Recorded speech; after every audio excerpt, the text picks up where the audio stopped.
Hello and welcome to this AutoCAD tutorial video. We're in AutoCAD 2017, and in this video we're going to be looking at the modify tools. So let's make a start. So we'll select our new drawing and then we will zoom all to take us to the limits of the drawing.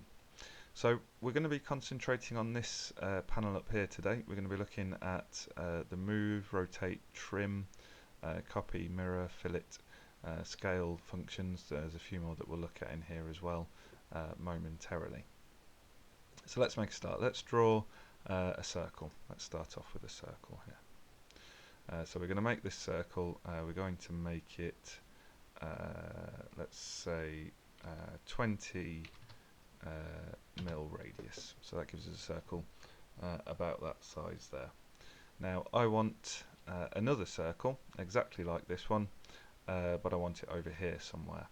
So let's take that circle and I'm going to start off by copying it. So again, there's a number of functions that you can do here. You can select the copy button from up here. You can type in CO into the command line. You can use Control C, but that copies in a slightly different way. But by typing CO and hitting enter, or selecting this copy function up here, that works quite well. So let's select copy.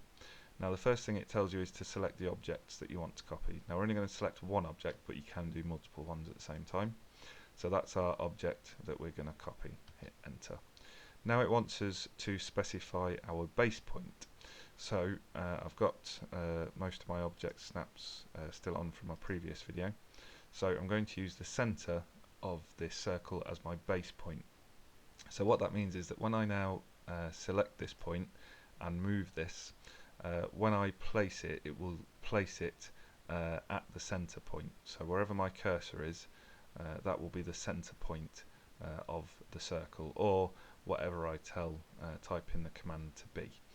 So in this case, if I put in something like 150, then that'll do quite nicely.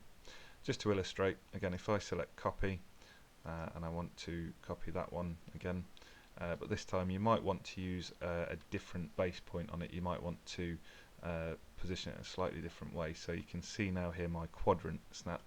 If I move this circle over this way, it will now place it where my cursor is on the circle at the bottom side at the 270-degree position of that circle. So that's what it means by specify base point. And again, this can be quite useful for referencing things if you're creating tables and things like that. So we've got our 20 mil circle. We've copied that over to here. What we can now do is we can look at using the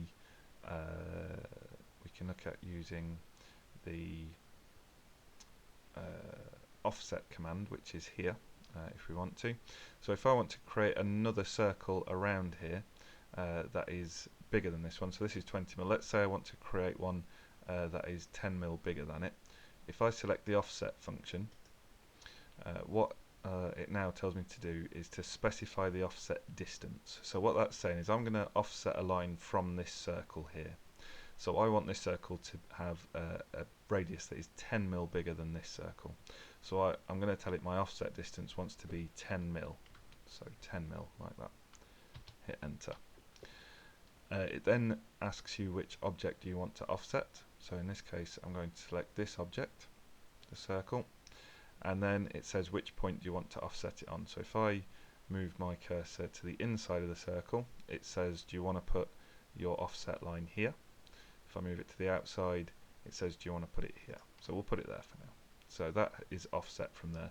You can also use this for straight lines, just to very quickly illustrate.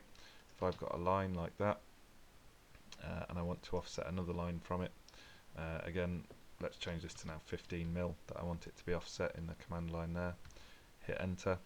I want to offset that object, and do you want to go that way, or do you want to go that way? Do you want to go that way or that way? Yep. So if you want to put it there, you've created a parallel line that's offset from it. And you can use it for polylines as well. If you've got, a complicated polyline that's created in a regular polygon and it needs an offset all the way around it, you can do that by using the offset tool. So that's the copy tool and the offset tool. Now let's have a look next at moving. So let's say now I've changed my mind. I want this, instead of being exactly horizontal to this, I want this to be down here somewhere. Now again, a couple of options. You can either highlight stuff first that you want to move, or you can select it second. It doesn't really matter. The move function, you can either push this button here, or again, if you're getting used to your shortcut commands, M and hit space for enter, and then it asks you to select your objects. Select them one by one, or create a window by dragging like that. So these are the objects that I want to move, and I want to move them, those are the ones that I want to move. So if I hit space now to say I've finished selecting my objects, it now asks me again for the base point. So where do I want to grip this by? Where do I want to grab it by when I move it? Well, I want to grab it by the center, and I want to put it down here instead, like so. So that is the move tool. That's how you move things around. Now let's say that I want actually this and this, I want to have a mirrored counterpart over here. So this is going to be a symmetrical object. So you don't have to draw a line for this, but I'm going to draw a line just as a reference so you can see what I'm doing. If I just very quickly put ortho mode on with a shortcut and create that straight line there. I'll delete this line in a moment. This is just to illustrate how to select a mirror line. So if I want this to be symmetrical, perfectly horizontal, I select my mirror tool. So again, you can select it up here, or type in MI into the command line, and that should bring up the option. Yep. Sometimes the command line can be a little bit slow. If your computer's a little bit laggy, it won't always bring it up straight away. And if you type it quickly and hit space, it sometimes just won't catch up with you. But here we've got the mirror option, MI, so we'll select that one. So I want to mirror this object, and this object. I want those repeated over here. So I've finished selecting my object, so if I hit enter, I can do that. Now it's asking you, well, where do you want to mirror this about? What axis do you want to mirror this about? Well, I want to use this line, so I'll use, that's my first point, and that's my second point. If I turn ortho mode off now, you can see that you can put that line wherever you want it to be. So you can select that line to wherever you want it to be. It doesn't have to be vertical or horizontal. You can have that mirror line in any position you want. So we could put it there if we wanted to, but we don't want to do that, so we'll just delete that function. Again, select the mirror option. These are the objects that I want to mirror. This is the line that I want to mirror on.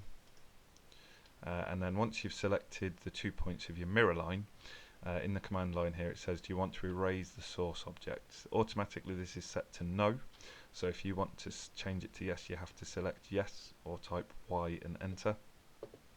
I want to keep those, so if I select no, then it will leave those ones there and create these ones here. So just hit enter because it's already set to no, and there's our mirrored image. So if I delete that now, that line, we've got our point here like that. So that's all well and good. Right, so let's continue now. So we've looked at the move function, we've looked at the mirror function, we've looked at the offset function. Let's have a look now. Let's look at the scale function. So I'm going to copy this circle. I'm going to copy it from here, and I want it to go midway between these 2 points. So if I hold down shift and right click and select mid between 2 points, then I want it to be between that point and that point, between that point and that point, so it's put it exactly where I want it to be. Now I'm not happy with the size of this, so I want to increase the size of this, so let's use the scale option. So here's my base point. Now what's happening here is it appears to get big very quickly. That's to do with the distance that I'm moving my mouse by. So if I specify the scale factor, let's say I want this to be twice as big as it is. If I hit 2, and then hit enter, then I've changed the size of that circle. Its radius is now twice the size that it was before, so that's got considerably bigger now, which is quite nice. So that is another circle there. So let's have a look now at the trim tool. So what I'm going to do now is I want to join these up with lines. So what I'm going to do is I'm going to join these up with circles rather. So I'm going to end up with a circle here. So what I'll do is I'll select my tan radius option. So I want a circle to be tangent to this circle and tangent to this circle, and I want its radius to be, it has to be quite big, so let's set it to 150. That should do it. So that's created quite a nice big circle there. Now obviously I don't want this circle here. What I just want is that nice connecting line between there and there, so I want to get rid of all of this big loop around here. So to do that, you use the trim tool. So this is the trim tool. You'll notice there's a drop down arrow here, so you can trim or extend. Yeah, in this case we're going to be looking at the trim function. In the command line it tells you to select the objects or to select all. Now this is the objects that you want to use as the boundaries for your trim, for the edges of your trim. So I'll show you what I mean by that. If I select this object and that object, so those are the objects that I want to use as my boundary, and then press space, it then asks you, well, which objects do you want to trim? So if I hover over this one, you can see that what it'll do is it'll delete that line from there to there, so from where it joins up with my boundary points. So I want to take out all of that, like that. So all of that's gone, and it's left me with this nice arc here from that point to that point with the exact radius that I specified a moment ago. So obviously that can be a little bit laborious, so let's just have a quick look at this now. So let's just create lots of circles here, so 150.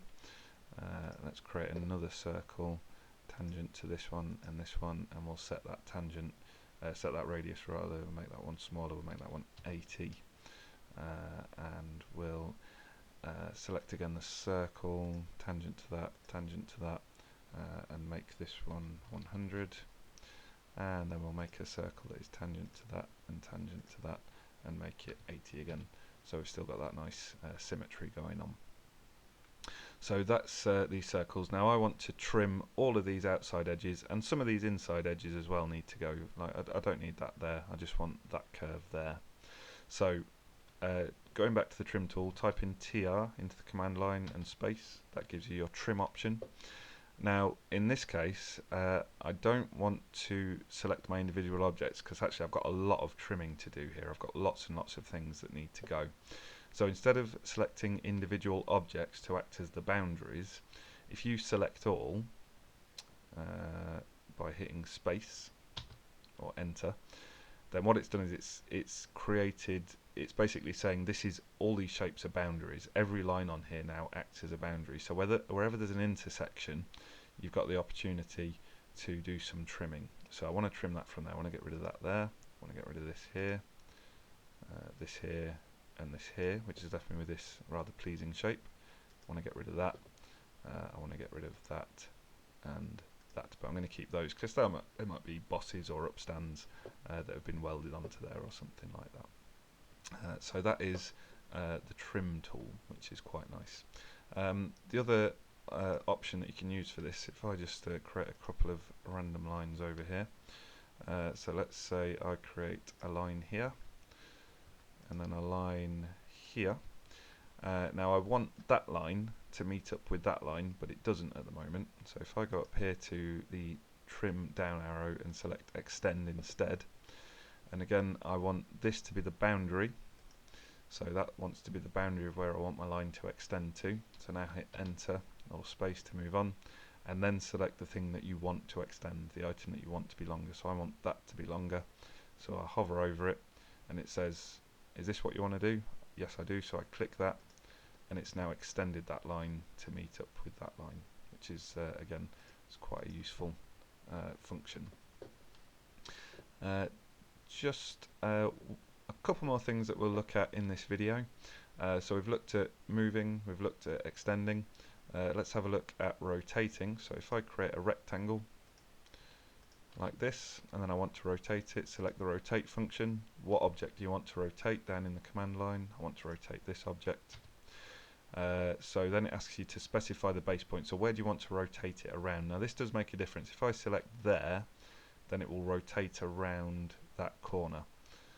So that's the object I want to rotate, and I want to rotate it around the geometric center now. So can you see now it's rotating around the center of the rectangle. You can either specify an angle, so let's say we want it to be 60 degrees, and it'll create that angled at 60 degrees from the x-axis there. So that's how we use the rotate function. And let's have a look if we create a rectangle again, like so. If I want to create a nice radius on the edge of this, I use the fillet command. So the fillet, you see here, it's saying what do you want to fillet. Now again, what you've got to do at this point is tell it what you want the radius to be first. So either select radius from the command line, or press R space. At the minute the radius is set to 0, so it won't put a radius on at all. But let's set this to, say, let's just have a quick look at this. Yeah, let's set this to 10. Now I want to radius that line, I want to fillet that line to that line, so that's created that. But notice now the command's finished. Notice the command's gone. So what I want to think about now is, well, I didn't want to just do that one corner, I wanted to do a couple more corners as well. Okay, so select the fillet. You'll notice the radius is already set. If we check that, R space, it's already set to 10, so we'll keep it on 10. We're happy with that, so we'll just press space to show that we're happy with 10. Now if we select multiple from here, then what it'll do is it won't stop filleting until you exit the command. So if I want to connect, if I want to fillet that edge there, I select those two lines, and notice that my cursor is still square, so I'm still in the fillet function. So I want to fillet that line to that line like that, and that one to that one. Yep. So that's quite nice. You can use it for internal or external radii, so that's quite nice and extremely useful. Also within there is the chamfer option. So again, let's start off with another rectangle over here now, and then go to chamfer like that. Again, you've got the same options. What distance do you want to chamfer it to? So D, I want the first chamfer distance to be 10, and the second chamfer distance to be 5, like so. So if I want to chamfer that one, so again let's look at multiple.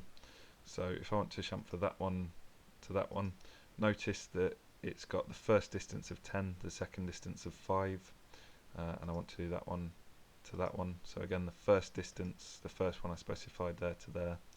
So again, there's the first one, there's the second one. So it'll knock the 10 mil off the first object that you select, and the 5 mil off the second object that you select, and that creates a chamfer there. If you want a 45-degree angle, obviously the first and second chamfers need to be the same value. So that is the chamfer tool. And then finally, if I create a polyline, let's go for ortho mode so that my slightly obsessive compulsive nature is satisfied, like so. Now I've created this as a polyline, so it's all made up of one object, but let's say I'm not happy with that, I don't want that to be like that anymore. If I select the explode option and then select that, so I want to explode that, hit space now or enter, then what's happened is that these have now become individual lines. They're no longer polylines, they're individual lines that can be moved and manipulated as ordinary lines can do. So that's how we use that function. There's also the erase function, so if I want to erase a certain line, I can do so. If I want to erase a whole object, I can do so. But you're probably going to get used to just selecting the object and then pressing delete on the keyboard, which performs the same function. So I hope this video was useful. This is the modify video. I hope these have been useful for you, and I look forward to you joining me on the next video. Thank you very much. Goodbye.